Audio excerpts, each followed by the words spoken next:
bienvenidos todos. Es la segunda charla de la serie Yo Soy, tomada del Evangelio de Juan, capítulo 15, básicamente los primeros 5 versículos. Hace 8 días hacíamos una pequeña introducción y me maravilla el hecho de que Juan haya hecho una lista de todas las ocasiones en las que Jesús expresó o dijo yo soy. Y cuando uno empieza a mirar esa lista se da cuenta que básicamente son un reflejo, o mejor, que lo que pasó en el desierto era un reflejo de lo que iba a ser Jesús. Y que cada una de esas experiencias que el pueblo judío experimentó y tuvo, vivió a través de la travesía por el desierto, señalaban a Jesús. Al Jesús, al Dios, que permanece y que permanece para siempre, hasta el día de hoy. Y que nosotros podemos experimentar. Entonces, cuando vemos que Jesús dice yo soy, a veces lo vemos haciendo unas analogías, unas comparaciones que parecen extrañas, pero son las mejores enseñanzas y son las comparaciones más acertadas. Y me encanta pensar en eso porque son precisas. Cuando Jesús hace una comparación, logra conectar una realidad efímera con algo que es eterno. Cuando Jesús hace esas analogías de que yo soy el pan, yo soy el agua de vida, yo soy el buen pastor, está señalando una necesidad física con una solución eterna. Eso es maravilloso. Y el tema que vamos a desarrollar hoy no es la excepción. Vamos a estar centrados en Juan capítulo 6, versículos 30 al 35, así que les invito a que abran sus Biblias en ese texto. Si no trajeron sus Biblias o la aplicación no les abre porque no tienen la contraseña del Wi-Fi, pueden mirarlas aquí en la pantalla y pueden tener los textos ahí. Dice el versículo 30 de Juan 6, ¿y qué señal harás para que la veamos y te creamos? ¿Alguna vez les han exigido eso? ¿Qué me dice que usted es el que es? ¿Cierto?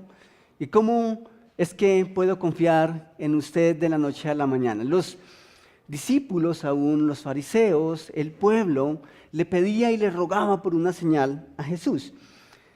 ¿Qué puedes hacer? Insistieron ellos. Nuestros antepasados, escuchen el argumento que ellos le dan a Jesús para lograrlo convencer que hicieran un milagrito más. Nuestros antepasados comieron el maná en el desierto, como está escrito, pan del cielo les dio a comer. ¿Conocían ellos la escritura? Sí. Eso era una tradición, era un mandato de Dios. Y así no la aplicaran, ellos la conocían a la perfección. Y el versículo 32 dice, ciertamente les aseguro que no fue Moisés en primera medida el que les dio a ustedes el pan del cielo, afirmó Jesús. El que da el verdadero pan del cielo es mi Padre. El pan de Dios es el que baja del cielo y da vida al mundo.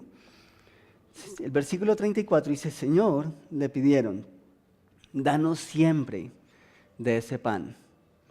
¿Ustedes creen que ellos estaban entendiendo el mensaje? ¿O realmente querían pan? Un pan es especial que uno quiere comer todos los días. ¿Por qué? Querían simplemente una señal. Y el versículo 35 dice, yo soy el pan de vida, declaró Jesús. El que a mí viene nunca pasará hambre. En el desierto, en el Antiguo Testamento, en el desierto o en el paso por el desierto, Dios les proveyó maná al pueblo. ¿Y por qué Dios les proveyó maná? ¿Ustedes han leído el relato? ¿Cuál fue la razón para que Dios hiciera eso? Bueno, porque ellos se quejaron. Y el que no llora, dejémoslo ahí. Ellos se quejaron delante de Dios y Dios en un momento dice, Moisés, he escuchado, bueno, vamos a leer ese texto, pero Dios escucha esos ruegos. Pero Dios descubre algo. O sea, Dios les da el maná porque literalmente ellos tenían una necesidad. Ellos tenían hambre, literalmente. Entonces Dios hace un milagro, hace que caiga pan del cielo, hace que caiga un alimento que en algunos textos se le asocia al pan o se le da el mismo significado. Eso debió haber sido maravilloso, ¿cierto? ¿Ustedes se imaginan cada noche ir tranquilos a dormir a la habitación? De hecho, tal vez ellos podían ver cómo descendía ese alimento. Eso debió haber sido maravilloso. Y al otro día, lo único que debían hacer era levantarse y salir a recogerlo. Sería genial si nosotros pudiésemos experimentar eso en la actualidad. La verdad, es impresionante. Mi padre decía, la comida nunca falta. Y yo lo he experimentado. Es impresionante. Pero la comida nunca falta. Es más, Colombia es, por naturaleza, uno de los países más diversos en alimento. Esta semana me di a la tarea de mirar rápidamente la agricultura y la lista de lo que se produce en nuestra tierra comparada con otros países es impresionante. Y me maravilla que somos privilegiados en ese tema también. Pero ellos se levantaban, iban y recogían, y dice Dios que les permitían comer hasta hastiarse, hasta saciar completamente su necesidad de alimento. Y al pueblo judío eso le encantó, le pareció maravilloso, al igual que usted y a mí, pero no por mucho tiempo. Poco después vemos y leemos en Éxodo 16, capítulos 4 al 6, dice que al populacho o al común, a la persona promedio, no al populacho, aquí hace alusión a una persona trabajadora, siervos, en fin. Dice que al populacho que iba con ellos le vino un apetito ¿de qué tamaño? Un apetito voraz. ¿Pueden ustedes imaginar en el desierto? ¿Qué se produce en el desierto? Nada. Por esa razón Dios hizo un milagro para ellos, porque la travesía era larga. Y Dios les provee el maná. Así que les vino un apetito voraz. Y también los israelitas volvieron a llorar. O sea, ¿pueden ustedes calcular la necesidad? Estar en el desierto, sentir tanta necesidad de alimento que simplemente produce ganas de llorar. Dice que volvieron a llorar y dijeron, ¿quién nos diera carne? ¿Cómo echamos de menos el pescado que comíamos gratis en Egipto? También comíamos pepinos y melones y puerros, cebollas y ajos. Pero ahora tenemos reseca la garganta y no vemos nada más que no sea este maná. ¿Pueden leer ustedes esas últimas palabras otra vez? ¿Sienten el término o el sentimiento despectivo con respecto a la provisión que Dios había dado y que estaba dando? No vemos nada más que no sea este maná. En Números, capítulo 21, versículo 5, dice, y comenzaron a hablar contra Dios y contra Moisés. ¿Y por qué empezaron a hablar en contra de ellos? Estaban tremendamente disgustados, porque solo tenían maná. Dice, ¿para qué nos trajeron ustedes de Egipto a morir en el desierto? Aquí no hay pan ni agua. Ya estamos hartos de esta pésima comida. ¿Notan ustedes ahora el calificativo que le dan a la provisión que milagrosamente Dios les estaba dando?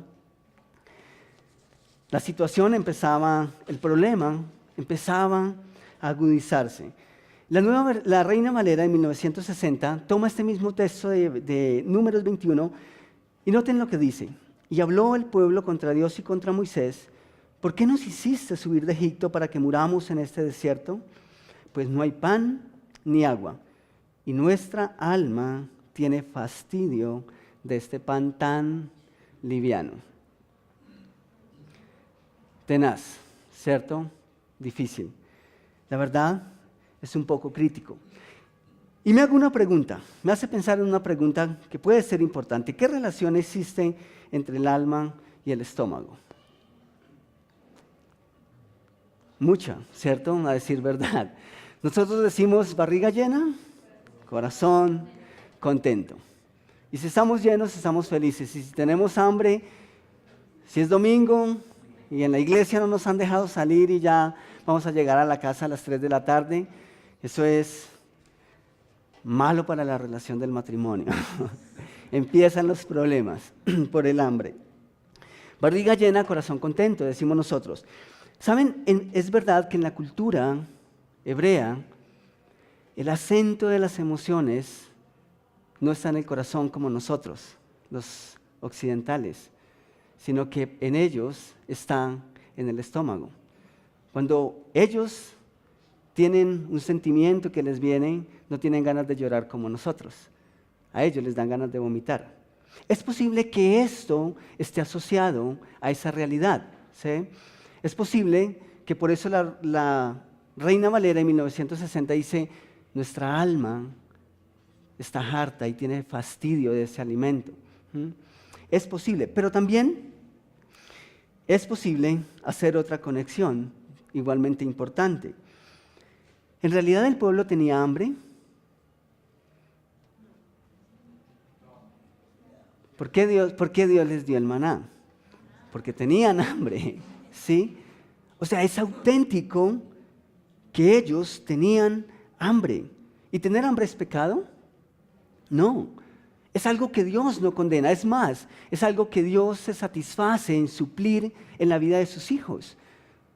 Una de las promesas de Dios es que no hay justo desamparado ni su descendencia que mendigue pan. Es una de sus promesas.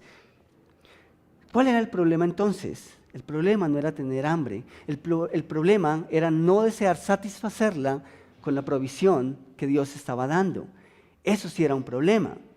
Hay otra pregunta. ¿Estaban muriendo o iban a morir de hambre? Iban a morir. Y toda esa generación finalmente murió en el desierto y no lograron entrar a la tierra que Dios les había prometido. Murieron en el desierto, pero no murieron de hambre. Nunca. Porque Dios no lo iba a permitir. Murieron por el orgullo. Murieron porque sus corazones eran desagradecidos. Murieron por eso. Iban a morir, pero nunca por hambre. Murieron porque menospreciaron la provisión que Dios les dio.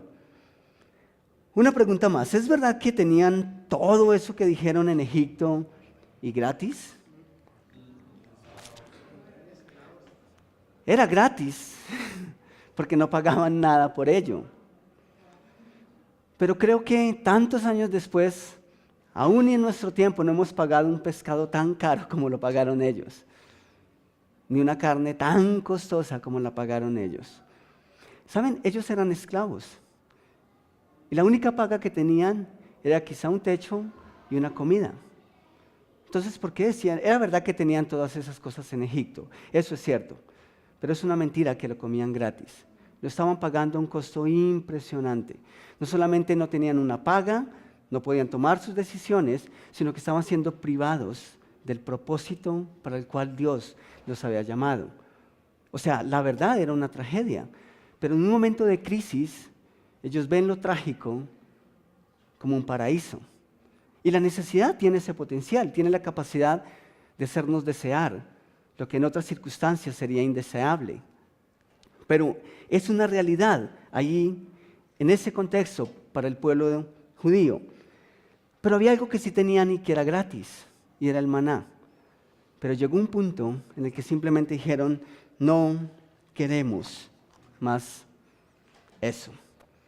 Eso me hace pensar en el primer punto en sus boletines. Es imposible llenar el estómago cuando el corazón está vacío. Creo que eso es una realidad. Es imposible sentirnos llenos cuando nuestro corazón está vacío. ¿Y por qué estaba vacío? Vamos a tratar de desarrollarlo a través del tema. Si el problema hubiese sido de hambre, ya no sería un problema, porque Dios estaba dispuesto a proveerles el alimento hasta que se saciaran. ¿Saben cuál fue el verdadero problema? El problema no fue que se cansaron del maná. El problema fue que se cansaron de Dios. Y eso es diferente. No se cansaron del maná, se cansaron de Dios en realidad. Tuvieron hambre y Dios les dio pan hasta saciarlos, pero rechazaron a Dios y ya nada los pudo llenar. Tuvieron pan y Dios les dio todo el que quisieron, pero ignoraron, dejaron a Dios a un lado y ya nada los pudo llenar. Y eso es verdad para nuestras vidas. Eso es un principio desde el Génesis hasta el Apocalipsis. Si Dios no nos llena, no nos va a llenar nada, ni nadie. Conozco gente que le aburren las lentejas. ¿Ustedes conocen gente que tienen hastío por algún alimento? Conozco amigos que no quieren saber nada de los frijoles con todo lo ricos que son. Conozco otro amigo que no le gusta la pasta. Y yo debiera, como dicen los chicos en la actualidad, debiera odiar la auyama. Porque en varios años de mi infancia, la auyama fue el único sustento que hubo en casa. Bueno, auyama y arroz. Ese contraste se veía bonito en el plato. Pero fue lo único que hubo por mucho tiempo en casa. Auyama en cantidad. Debiera odiarla, pero la verdad fue la provisión de Dios en un momento de crisis en nuestra familia. Pero cuando nosotros lo vemos desde ese punto de vista decimos, es natural, ¿cierto? Si somos de los que preparamos el kilo de lenteja el domingo en la noche para toda la semana, vamos a terminar el sábado que ya no queremos saber nada de lentejas, ¿cierto? Digamos que si lo vemos desde ese punto de vista, pues es normal y podemos justificarlo. Si hemos tenido que comer demasiado un alimento por X o Y razón, pues uno dice, es entendible, no es tan difícil de entenderlo desde ahí. Pero ¿saben? No podemos dejar de lado la analogía. No podemos dejar de lado la comparación que Jesús está haciendo. El maná en el desierto claramente era un ejemplo o un adelanto de lo que Jesús después de muchos años haría. Es decir, Jesús es el pan que descendió del cielo, justo como él mismo lo dice en Juan 6, versículo 35. Jesús le dijo a los discípulos, yo soy el pan de vida. El que a mí viene nunca pasará hambre. ¿Cuántos de ustedes han tomado decisión por Cristo? ¿Cuántos de ustedes en un momento consciente han dicho, Dios, reconozco que soy un pecador y que tu Hijo murió en la cruz para darme vida eterna? Pueden levantar la mano con confianza. Genial. Eso es maravilloso. Pregunta. ¿Ustedes sienten hambre todavía? ¿Están seguros que lo primero ocurrió? Porque Jesús dijo que el que viene a Él nunca pasará hambre. ¿Cómo es que ustedes aceptaron a Cristo y todavía siguen con un apetito voraz? A mí me consta. He tenido la oportunidad de verlos. ¿Cómo es que eso puede pasar? Podemos ver eso de dos formas. La primera es el segundo punto en sus boletines. En el desierto, el maná fue la solución a una necesidad física pasajera. En el desierto, el maná fue la solución a una necesidad física y pasajera. Es decir, de momento, dicho de paso, un alimento físico que mostrará la necesidad de un alimento espiritual. Mira, no es casualidad que Jesús les dice que Él es el pan de vida justo después de hacer el milagro de la multiplicación de los panes y de los peces. Nada de eso es casualidad. Jesús es el perfecto maestro tomando una necesidad, tomando un momento, una situación y darle una connotación o enseñar un principio que es espiritual y que es eterno. Así que después de hacer ese milagro, después de haber saciado el hambre de miles, les dice, esperen, eso no es todo. Y tomó esa situación para mostrarles que Él tenía la capacidad de satisfacer la necesidad espiritual y no solo física. ¿Cuál es cómo vive Jesús esas dos cosas? En la respuesta que le da al enemigo en el desierto, en la tentación. No es casualidad que también fuera en el desierto. Eso es maravilloso. En Lucas capítulo 4, versículos 3 al 4, el enemigo le dice: si eres el Hijo de Dios, le propuso el diablo, dile a esta piedra que se convierta en pan. Qué tentativo, ¿no? Qué tentador. ¿Cuántos días ha pasado Jesús en el desierto? 40. Y llega esta criatura a ofrecerle pan. Era muy deseable. Y Jesús le dice: yo no tengo hambre, no tengo apetito. No menciona eso para nada. Porque efectivamente, como ser humano, 100% hombre que fue, sintió hambre. Pero él logra comunicar aquí un principio importante. Y dice: escrito está, no solo de pan vivirá el hombre. Y cuando nosotros vemos ese texto en el Antiguo Testamento, tiene el complemento, sino de toda palabra que sale de la boca de Dios. Jesús no negó su hambre, su ansiedad por el alimento, pero le dijo: aún en el desierto, mi Padre es mi sustento. Ese es el principio. Y esto es contrario a lo que hicieron los israelitas en el desierto. Ellos creyeron que lo único que necesitaban era ¿qué? Carne, carnecita. Nos encanta la carne. Lo único que ellos creyeron que necesitaban en el desierto era ajos, era cebolla, era pescadito, pepinos. Pero ¿saben? Lo más trágico que eso aún, fue pensar que lo único que tenían que hacer para solucionar su verdadero problema era volver a Egipto. Y ninguna otra reacción o sentimiento pudo haber sido causa de condena más que esa. Porque después de todo, Dios mismo los había sacado de la esclavitud. ¿Por qué querían regresar? Porque no veían más allá de su necesidad física y momentánea. Eso nos lleva al otro punto. Punto número 3. Ya vimos cómo se aplica el hecho de que Dios hubiese dado el maná en el desierto. Pero en nuestra vida espiritual, Jesús es la única solución completa y permanente. Hablando en forma espiritual. Y a veces eso resulta un poco difícil de asimilarlo por nuestra inclinación al materialismo. Pero así como Jesús expresa que no solo de pan vivirá el hombre, sino de toda palabra que sale de la boca de Dios, el pan representaba un alimento básico en la dieta de todos los judíos. Vemos el pan en la Biblia por todo lado. El pan en la cultura hebrea era un alimento básico. Estaba en todas sus recetas. Lo conocían niños, adultos, todo el mundo. Por cuanto todo el mundo había experimentado, había comido un pan.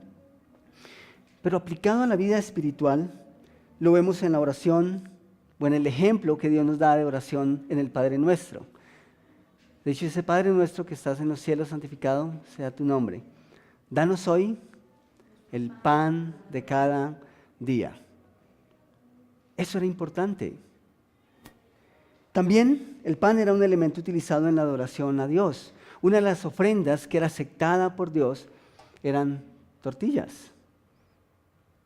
Eso era una forma en que el hombre podía llevar un presente a Dios. En el templo, 12 panes que debían ser cambiados cada semana recordaban al pueblo la provisión de Dios. Eso era maravilloso. Cada vez que una persona entraba al templo, bebía los panes, recordaban que Dios era justo y fiel para dar el sustento cada día. Así que el maná era un recuerdo maravilloso de lo que Dios había hecho por sus antepasados, pero ahora Jesús se ofrece a sí mismo y nos dice que Él es capaz de saciar toda necesidad espiritual en nuestra vida y también material. Dios no está en contra de nuestras necesidades físicas y materiales, solo que Él quiere invitarnos a que miremos un poco más allá, a una escala mayor de lo que lo experimentaron los israelitas en el Éxodo. Los israelitas tenían que buscar el pan ¿cada cuánto? A diario, todos los días. Tenían que buscarlo a diario porque cada día volvían a tener hambre y su cuerpo necesitaba el alimento. Pero ¿qué hace Jesús? Jesús promete que el que viene a Él jamás volverá a tener hambre y añade que tampoco tendrá sed. El hambre y la sed son dos necesidades básicas. Cada uno de nosotros la ha experimentado a cada instante, cada 3, cada 4, cada 5, cada 6 horas. Si estamos en crecimiento, eso ocurre con mayor frecuencia. Pero son necesidades básicas que Dios entiende y que se satisface en cumplir. ¿Y qué ocurre si nosotros dejamos de comer y de tomar líquido? Vamos a morir. Eso es cierto.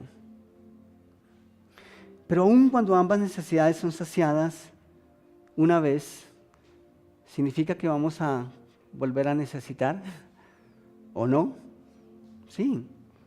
Aun cuando esas necesidades físicas son satisfechas, no pasa mucho tiempo y volvemos a sentir las mismas necesidades. Pero en el sentido espiritual, Jesús nos promete que si vamos a Él, jamás volveremos a tener necesidad espiritual, porque Él lo llena todo, absolutamente todo en nuestras vidas. Y así como el pan sustentaba la necesidad física del hambre, así el pan de vida que Dios nos ha dado nos sacia de toda necesidad espiritual en el alma del ser humano. Ese pan es Jesús mismo, que es Dios a la vez en nuestras vidas. ¿No les parece maravilloso que ese pan que descendió del cielo, que es Dios, que es Jesús, tiene la capacidad de saciar nuestra necesidad de una vez y para siempre? En ese sentido espiritual es que Jesús dice que el que va a Él no tendrá jamás hambre ni sed. Quiero invitarles a que me acompañen en un momento de oración. En primer lugar, me satisface ver sus manos levantadas a la pregunta: ¿cuántos de ustedes han tenido un encuentro personal con Jesús? ¿Cuántos de ustedes en un momento de sus vidas hicieron una pausa, entendieron que estaban separados de Dios y entendieron que el único camino para llegar a Dios era Jesús a través de su sacrificio en la cruz, y en un acto de humildad le pidieron que entrara en sus corazones y que les regalara la vida eterna? Eso me complace. Pero saben, aún siendo creyentes, el hambre puede ser vista en un sentido más amplio en nuestra vida y no solo como una necesidad de alimento. Así como los judíos desearon volver a Egipto por carne en vez de maná, aún después de ser liberados, nosotros podemos pensar que regresar a la vida vieja y tomar de nuevo ciertas cosas es lo que nos va a satisfacer en momentos de dificultad. Y tal vez tú te puedes encontrar en este momento luchando igual que los israelitas. Tal vez tienes una tentación, un pecado en tu vida que una y otra vez te lleva a caer. al punto de pensar que ya no quieres luchar más. Incluso al punto de querer regresar y decir, ¿saben qué? Eso no vale la pena. El hambre se puede interpretar de tantas formas.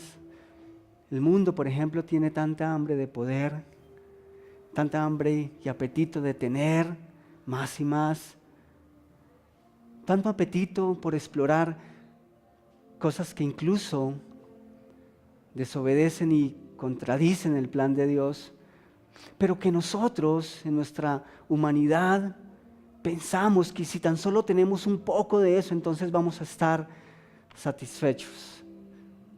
Esa es la mentira más grande. La solución para el pueblo de Israel no era volver a Egipto, como tampoco lo es para sus hijos ahora, volver a las viejas costumbres. Porque Dios ha prometido llevarnos a una vida nueva, a cosas nuevas, maravillosas, que Él ha preparado para nosotros. Pero simplemente, a veces nos parecemos al pueblo errante, renegando de lo que Dios nos da cada vez y pensando y viendo mejores pastos en otros lugares. ¿Cómo está tu corazón esta mañana delante de Dios? ¿Cómo está tu gratitud? ¿Cómo está tu obediencia a Dios esta mañana?